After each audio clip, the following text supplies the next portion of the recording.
Hey guys, it is Hunter here from Thrills United, here at SeaWorld Orlando for the grand reopening, June 11, 2020, and we're here for the grand reopening of, who's he? Hi. Hey, so, we are really excited to be here. We're really hyped to finally be back. About to get on Kraken, first ride of the day, here we go.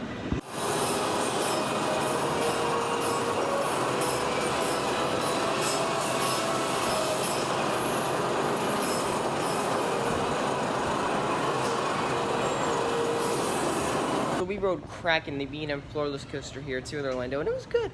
It was really interesting wearing masks on a coaster.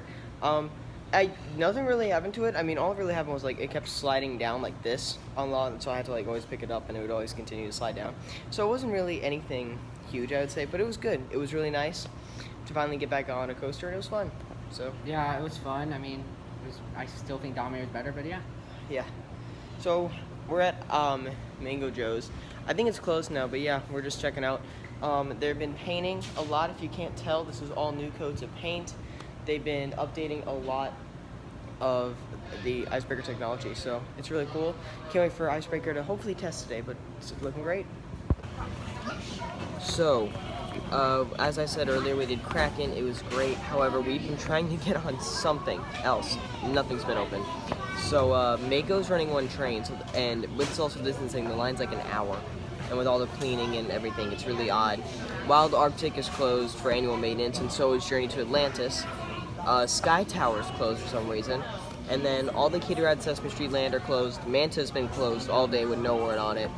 And Kraken's really the only ride running.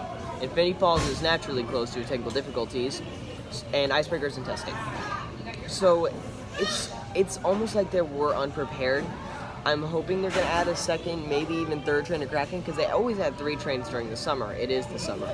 It's June now. So hopefully they'll open all that and get everything situated. Hopefully Manta will open soon. They got to even out these crowds because everyone's going to Mako and it's run train. Kraken's the only ride running. They're going to have to do something soon. So I was going to say, they're not really prepared. I mean, the whole social distancing thing, I get it. They're cleaning the trains and everything, but the rides, most of them are not even open. Journey to Atlantis not open, Manta's not open. Those are the rides that actually get the crowds, and then Mako has the longest line here. It's so opening day, and only 2 rides are open. It's crazy.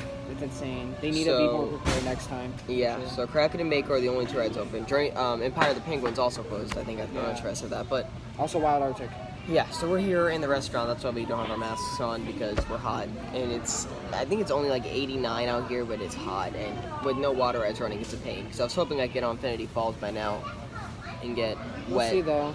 But yeah, it's been an odd day, but hopefully everything will get situated out soon. So that was our little rant on how things are doing. We're gonna go out there. We got all our camera stuff ready, so you want some pictures. So yeah, we're gonna go do some of that, and I'll give you guys any updates if we do anything or if anything opens. So obviously I am home from the park, and I thought I'd give you guys an honest and brief review on how I thought the park did, how they were prepared, and everything. So let's just get right to it. Masks on coasters. I want to get this started. Not a big problem. I obviously thought that masks on coasters would be a huge hassle. You'd be hanging onto them the whole time. I wasn't at all. I thought that the masks worked fine. Obviously, I think I heard in countries like China, Japan, it's natural for people to wear masks around those parks and on the rides, and no problem. Obviously, I thought the masks would be flying up, but the biggest problem with Itai and I was that the masks were actually coming down on our like chins and neck.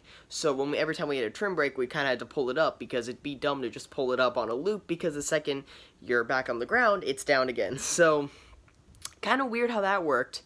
But yeah, masks on coasters, they're fine. Don't worry about that.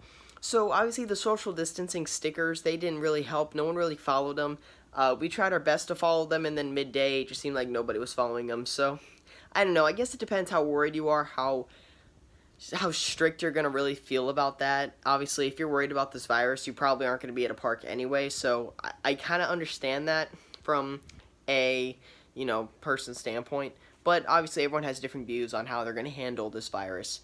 So Another thing I would like to add is how unprepared the park was. Only Kraken and Mako were open. Kraken ran 2 trains with social distancing, and that wasn't a problem. Mako ran 1 train until 2 o'clock. That wouldn't be a huge problem, but the park opened around 10 and closed around 6, so they're limiting hours, and since it closed at 6, and they added a second train around 2, that means for 4 hours, so the first half of the day, they were averaging about 10 to 15 people a train, and with social distancing and 1 train ups, that's going to be a long line. So Mako was an hour for most of the day. That's not good. And then when they finally added a second train, it was moving faster, but I still had to wait 30 minutes for Mako when I averaged 5. That's not good. So hopefully they'll fix that. And then Infinity Falls did open around 4. We literally leaving when Infinity Falls opened. So they had 2 rides operating, and then they had an extra ride operating in the last 2 hours of the day. So obviously they just weren't prepared at all. So hopefully they can get that fixed. I'm probably not going to go back to SeaWorld for a while. I think I might just stick going to the water park, Universal, and even Busch Gardens a bit. So, because I hear all those parks are running much better than what SeaWorld had to offer. So my best thing would say, I guess some parks are going to be really on and off. So I would say when your home park opens, do not expect everything to be open, because I heard it was a lot of staffing problems, which is why obviously the parks weren't prepared. I hung out with a lot of people that worked at SeaWorld that day, since a lot of them weren't actually working that specific day, and they all said they're completely understaffed. They only called back, I think, like a quarter of all the workers, which is really dumb. So I don't know. If you're going to open your park, be ready. That's how I see it. SeaWorld was not ready. So anyways, it was good to be back at a park, and it was good to get a ride on Mako. But the fact that I was there for 6 hours and I rode Mako and Kraken once that whole day, not the best day ever. So hopefully they'll get that all fixed. This was Hunter from Thrills United. Hope you guys enjoyed this report. Obviously, when all the parks start to get better, I'll be back and I'll give you guys much more content from that, since Florida parks are reopening before really any other park in the U.S. So I hope you guys enjoyed this video, and I'll see you guys later. Bye.